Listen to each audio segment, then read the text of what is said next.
दोस्तों, Linux operating system के मौखिक ट्यूटोरियल में आपका स्वागत है। इस ट्यूटोरियल में हम कुछ बुनियादी यानी बेसिक कमांड्स का अध्ययन करेंगे। मैं उबंटू 10.04 इस्तेमाल कर रही हूँ। हम यह मान रहे हैं कि लिनक्स ऑपरेटिंग सिस्टम के साथ शुरुआत कैसे करना है ये आपको पता है। अगर इसके बारे में जानना है तो यह www.spoken-tutorial.org वेबसाइट पर एक दूसरे ट्यूटोरियल में मौजूद है। इस ट्यूटोरियल में हम देखेंगे कि कमांड्स क्या हैं और कमांड व्याख्याकार या इंटरप्रेटर क्या है। फिर हम सीखेंगे कि मैन कमांड के इस्तेमाल से लिनक्स में हेल्प कैसे पता करें। अब पहला सवाल है कि कमांड्स क्या हैं। सरल शब्दों में कहें तो लिनक्स कमांड्स ऐसे शब्द हैं जो दिए जाने पर कुछ एक्शन या कार्य करते हैं। लिनक्स कमांड्स शायद ही कभी 4 से ज्यादा अक्षर के होंगे, जैसे कि ls, who, ps। Commands lower case में होते हैं तथा वे केस सेंसिटिव हैं। चलिए एक उदाहरण देखते हैं। एप्लीकेशन मेन्यू में जाएं, एक्सेसरीज को चुनें और फिर उपलब्ध ऑप्शंस में से टर्मिनल पर क्लिक करें या एक टर्मिनल विंडो को खोलने के लिए Ctrl+Alt+T प्रेस करें। अब हम एक प्रॉम्प्ट देख सकते हैं और ठीक उसके साथ एक कर्सर भी देख सकते हैं। यहीं पर हमें कमांड टाइप करने हैं। who टाइप करें और एंटर प्रेस करें। हम उन यूजर्स के नाम देख सकते हैं जो लॉग्ड इन हैं। असल में हमने अभी एक कमांड को एग्जीक्यूट यानी निष्पादित किया है जो है who, जो कि बताता है कि कौन कौन सिस्टम में लॉग्ड इन है। लेकिन ये कुछ अक्षरों की कौन सी चीज या एंटिटी है जो इन कमांड्स को एक्शन में बदलती है। ये काम कमांड इंटरप्रेटर का है, जिसे शेल भी कहते हैं। हम एक शेल को ऐसे परिभाषित कर सकते हैं कि यह एक प्रोग्राम है जो हमारे और लिनक्स सिस्टम के बीच इंटरफेस का काम करता है और इस ऑपरेटिंग सिस्टम में कमांड्स एंटर करने और उन्हें एग्जीक्यूट करने की अनुमति देता है। लिनक्स में मल्टीपल यानी विविध शेल्स इंस्टॉल करना संभव है और जहाँ उपयोगकर्ता अपने पसंद से उन्हें चुन सकते हैं। लिनक्स पर मानक यानी स्टैंडर्ड शेल जो हमेशा bin/sh के रूप में रहते हैं उसे bash the GNU born again shell कहते हैं, जो ग्नू सूट ऑफ टूल्स से हैं। कमांड्स जो हम इस ट्यूटोरियल में देखेंगे वह काफी सामान्य हैं और जो अधिकांश लिनक्स शेल्स पर चलते हैं। हम इस ट्यूटोरियल में प्रदर्शन करने के लिए बैश का प्रयोग करेंगे। वो इसलिए क्योंकि यह एक लोकप्रिय शेल है और लगभग सभी यूनिक्स के लिए वहनीय यानी पोर्टेबल है। दूसरे शेल्स हैं बोर्न शेल, जो कि मौलिक यूनिक्स शेल है, सी शेल और कॉर्न शेल। कौन सा शेल हम इस्तेमाल कर रहे हैं यह देखने के लिए टर्मिनल विंडो पर जाइए और यह कमांड टाइप कीजिए, echo स्पेस $, शेल कैपिटल में और एंटर प्रेस करें। सामान्य रूप से आउटपुट है /bin/bash जो हमें बैश शेल देता है। काफी तरीके हैं जिससे हम अलग अलग शेल्स को सक्रिय कर सकते हैं, जो कि एडवांस्ड ट्यूटोरियल में हम देखेंगे। कमांड्स वास्तव में फाइल्स हैं जिसमें प्रोग्राम्स होते हैं जो अक्सर सी में लिखे जाते हैं। यह फाइल्स डायरेक्टरीज में समाहित होते हैं। कमांड का संचय कहाँ हुआ है इसका पता करने के लिए टाइप कमांड का प्रयोग कर सकते हैं। कमांड प्रॉम्प्ट पर टाइप करें टाइप स्पेस ps और एंटर प्रेस करें। यह बताता है कि ps कमांड असल में /bin डायरेक्टरी में संग्रहित एक फाइल है। जब हम कमांड प्रॉम्प्ट पर कमांड देते हैं तब शेल डायरेक्टरीज की सूची में से कमांड के नाम से मिलते हुए फाइल को ढूंढता है।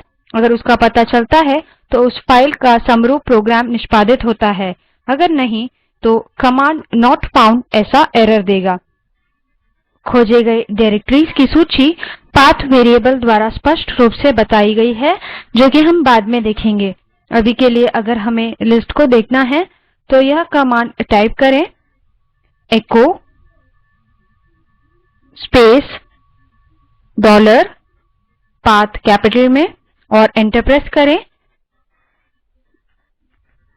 जब कमांड्स की बात कर रहे हैं तो एक महत्वपूर्ण चीज जो हमें पता होनी चाहिए लिनक्स कमांड्स दो प्रकार के हैं, एक्सटर्नल कमांड्स तथा इंटरनल कमांड्स।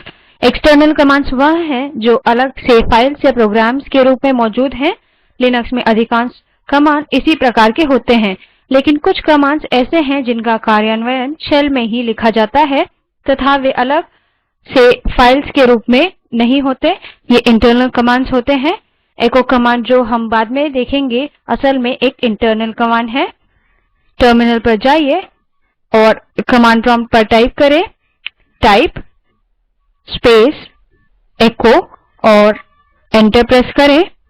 आउटपुट बताता है echo is a shell built in. File नाम देने के बजाय यह बताता है कि एको कमांड का कार्यान्वयन शेल के लिए इंटरनल है, तो इसलिए इसे इंटरनल कमांड कहते हैं। एक और महत्वपूर्ण चीज जो हमें समझनी चाहिए वो है कमांड्स की संरचना यानी स्ट्रक्चर ऑफ कमांड्स। कमांड्स एक या एक से अधिक शब्द के हो सकते हैं जो कि व्हाइट स्पेसेस द्वारा अलग किए होते हैं। दूसरे केस में पहला शब्द असल में कमांड का नाम है, जबकि दूसरे शब्द तर्क हैं यानी आर्ग्यूमेंट्स। आर्ग्यूमेंट्स ऑप्शंस या एक्सप्रेशंस या फाइल का नाम हो सकते हैं। स्पष्ट किए ऑप्शन के आधार पर एक कमांड अलग अलग कार्य कर सकता है। साधारणतः उसके पहले एक सिंगल या डबल माइनस साइन होता है जिसे शॉर्ट या लॉन्ग ऑप्शन कहते हैं।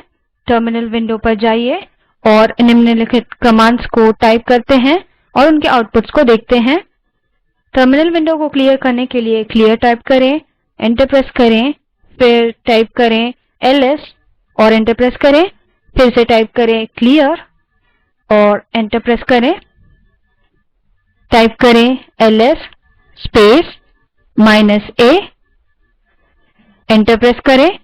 टर्मिनल विंडो को क्लियर करने के लिए टाइप करें क्लियर। अब टाइप करें ls स्पेस -all और एंटर प्रेस करें। फिर से क्लियर टाइप करके टर्मिनल विंडो को क्लियर करें। टाइप करें ls स्पेस -d और एंटर प्रेस करें। इस समय यह समझना काफी है कि कैसे ऑप्शंस में बदलाव होने पर कमांड्स का बर्ताव भी बदलता है। लिनक्स में काफी सारे कमांड्स हैं और हर एक में कई सारे अलग ऑप्शंस हैं। कमांड्स को एक साथ संयुक्त भी कर सकते हैं जो कि हम बाद में देखेंगे। तो इतनी सारी चीजें दिमाग में कैसे रखें? सच में तो इसकी जरूरत ही नहीं। इसकी वजह है कि लिनक्स में उत्कृष्ट हेल्प या मदद की सुविधा उपलब्ध है। मैन कमांड सिस्टम पर उपलब्ध सभी कमांड्स पर डॉक्यूमेंटेशन या अभिलेख प्रदान करता है। उदाहरण के लिए ls कमांड के बारे में जानने के लिए आपको टर्मिनल पर जाकर ls तर्क के साथ मैन कमांड टाइप करना होगा। टर्मिनल पर चलते हैं, टाइप करें मैन स्पेस ls और एंटर प्रेस करें। बाहर आने के लिए क्यू प्रेस करें। मैन सिस्टम का मैनुअल पेजर है। हर एक तर्क जो मैन को दिया जाता है वह साधारणतः एक प्रोग्राम का नाम, यूटिलिटी यानी उपयोगिता या फंक्शन होता है। इन तर्क से जुड़े हुए मैनुअल पेज को फिर ढूंढकर दर्शाया जाता है। अगर एक सेक्शन प्रदान किया है, यह मैन को मैनुअल में से उसी सेक्शन की ओर देखने कहेगा। डिफॉल्ट एक्शन यह है कि सारे उपलब्ध सेक्शंस में खोजें और वह भी एक पूर्व निर्धारित क्रम में और पाए गए पेज में से सिर्फ पहला पेज दिखाएं, भले ही वह पेज कई सेक्शंस में मौजूद है। मैन कमांड के बारे में ज्यादा जानने के लिए आप मैन कमांड का प्रयोग कर सकते हैं। टर्मिनल पर जाइए, टाइप करें मैन स्पेस मैन और एंटर प्रेस करें। इससे बाहर आने के लिए क्यू प्रेस करें। मैन कमांड में कई ऑप्शंस हैं। यहाँ मैं आपको ज्यादा उपयोगी वालों के बारे में बताऊंगी। कभी कभी हमें पता होता है कि क्या करना है, लेकिन सही कमांड नहीं पता होते। फिर हम क्या करें? मैन -k ऑप्शन प्रदान करता है जो एक कीवर्ड को लेता है और फिर कमांड्स की सूची और उनका संक्षिप्त उद्देश्य बताता है। उदाहरण के लिए एक डायरेक्टरी बनाने के लिए हमें सही कमांड का पता न हो तो हम टाइप कर सकते हैं कमांड प्रॉम्प्ट पर जाते हैं और टाइप करें man space minus k space directories और एंटर प्रेस करें। अब हम हर एक कमांड्स के लिए खोज सकते हैं ताकि देख पाएं कि असल में हमें क्या चाहिए। यही चीज अप्रोपोस कमांड से भी प्राप्त कर सकते हैं। कमांड प्रॉम्प्ट पर टाइप करें अप्रोपोस स्पेस डायरेक्टरीज और आउटपुट को देखने के लिए एंटर प्रेस करें।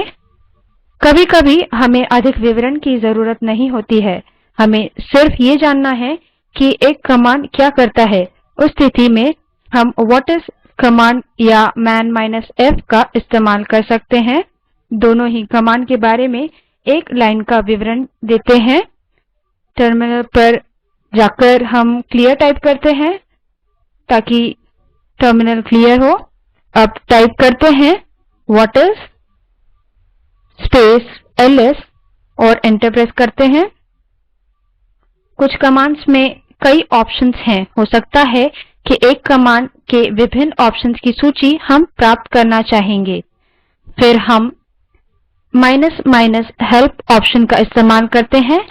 कमांड प्रॉम्प्ट पर टाइप करते हैं ls स्पेस --help और एंटर प्रेस करें। मैं ऊपर स्क्रॉल करूँगी ताकि आप इस मैनुअल पेज पर सारे ऑप्शंस देख सकें।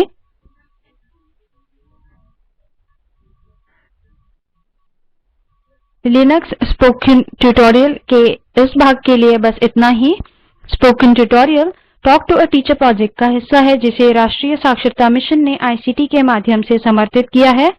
अधिक जानकारी दिए गए लिंक पर उपलब्ध है। आईआईटी बॉम्बे की तरफ से मैं सकीना शेख अब आपसे विदा लेती हूँ। इस ट्यूटोरियल में शामिल होने के लिए